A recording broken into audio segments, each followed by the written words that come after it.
జూబ్లీహిల్స్ నియోజకవర్గంలో ఎమ్మెల్యే మాగంటి గోపీనాథ్ కార్యక్రమాన్ని నిర్వహించారు. ఈ కార్యక్రమానికి మాజీ ఐటీ శాఖ మంత్రి కల్వకుంట్ల తారక రామారావు, విష్ణువర్ధన్ ముఖ్య అతిథిగా హాజరయ్యారు. కేటీఆర్ మాట్లాడుతూ బీఆర్ఎస్ ప్రభుత్వం చేసిన మంచి అంతా కాంగ్రెస్ ప్రభుత్వం చేయడం లేదని, కాబట్టి మరోసారి ఎంపీలను గెలిపించండి. జూబ్లీహిల్స్ ఎమ్మెల్యే మాగంటి గోపీనాథ్ ఆధ్వర్యంలో భారీ ఎత్తున సభ ఏర్పాటు చేశారు. లోకల్ కార్పొరేటర్స్, కౌన్సిలర్లు, కార్యకర్తలు పెద్ద ఎత్తున హాజరయ్యారు. కార్యక్రమాన్ని Mohammed Imran, TRS leader Ramnagar area Zaheerabad, Borabanda, Indranagar leader Mohammed Ibrahim కార్యక్రమానికి హాజరయ్యారు. ఈ కార్యక్రమాన్ని ఆద్యంతం విజయవంతం చేశారు. సోదరులు, కాంగ్రెస్ పార్టీ మైనారిటీ సెల్ అధ్యక్షుడిగా పనిచేస్తూ మరి కాంగ్రెస్ పార్టీ యొక్క ఆలోచన విధానం నచ్చక మరి మనతో పాటు విచ్చేసి మొన్న మన గెలుపులో ఇంపార్టెంట్ పాత్ర పోషించిన సోదరులు షేక్ అబ్దుల్ సోహెల్ గారికి, వేదిక పైనున్న గౌరవనీయులైన కార్పొరేటర్లు రాజ్ కుమార్ పటేల్ గారు, దేదీప్య గారు, సంగీత గారు, ఇంకా మన వేదిక పైనున్న గౌరవనీయులైన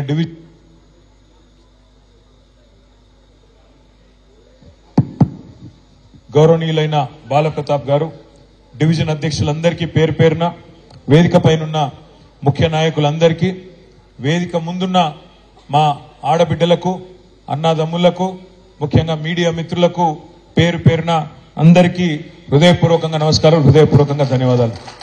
ఇప్పుడే సోదరులు గోపీనాథ్ గారు చెప్తున్నారు, మా ఆడబిడ్డలైతే పొద్దున 9:30, 10ంటికే వచ్చినారన్న, పార్టీ మీద ప్రేమతో అంత ఉదయమే వచ్చినారన్నారు.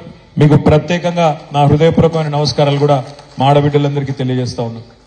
మిత్రులారా, మీ అందరికి తెలుసు, మరి మొన్న జరిగిన శాసనసభ ఎన్నికల్లో డిసెంబర్ 3 నాడు మనం అనుకున్న విధంగా మనం గవర్నమెంట్లోకి తిరిగి రావాలి, మనం తప్పకుండా మళ్ళీ కేసీఆర్ గారిని తిరిగి ముఖ్యమంత్రిగా చూడాలి అని గట్టిగా పట్టుబట్టి పనిచేసినాం. అందులో మీరు జూబ్లీహిల్స్ లో బ్రహ్మాండంగా మీ ఎమ్మెల్యే గారిని అద్భుతమైన మెజారిటీతో గెలిపించుకున్నారు. మీ అందరికీ హృదయపూర్వకంగా, ఇక్కడ కష్టపడి పనిచేసిన ప్రతి ఆడబిడ్డకు, ప్రతి అన్నదమ్ముడికి జూబ్లీహిల్స్ లో మీ అందరికీ నా హృదయపూర్వకమైన ధన్యవాదాలు. సరే, మీరు జూబ్లీహిల్స్ లో గెలిపించినారు.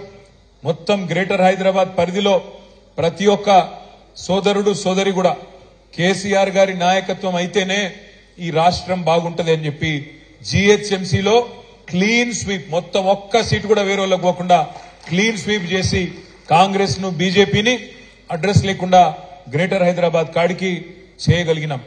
కానీ దురదృష్టం, బయట గ్రేటర్ హైదరాబాద్ బయట